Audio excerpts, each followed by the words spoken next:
আসতো তাহলে আমরা আসতাম, আমরা এই আসতাম না। আমাদের যদি কোনো অপরাধ থাকতো আমরা আসতাম না। আমরা কালকে আমার মেয়ে অসুস্থ, আমি তো করছি যাবো না, ডাক্তারে কাল সবাইকে তোমাকে যাইতে হবে।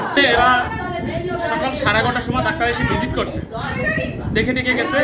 তার কিছুক্ষণ পরে মনে করেন এরা ঘুমাই গেছে, বুঝছেন, হঠাৎ করে এরা ঘুমাই গেছে। একজন মহিলা নাকি আসছিল, ওদের সাথে খিচুড়ি খাইছে, তারপর মনে করেন ওরা ঘুমাই গেছে। ঘুমাই যাওয়ার পরেই মানে কিছুক্ষণ পরে ঘুম ভাঙছে, সে এমনি উঠে দেখতেছে বাচ্চা নাই। এমনি ওরা খোঁজাখুঁজি করতেছে, আমাকে ফোন দিচ্ছে। আমাদের সবাই সাথে সাথে 10 মিনিটের ভিতরে চলে এসেছে। আসে তো মনে করেন যে এই যে আমি ত্রিপল লাইনে ফোন দিচ্ছি, সিসিটিভি আমি প্রশাসনের সাথে থেকে হাসপাতাল লোক থেকে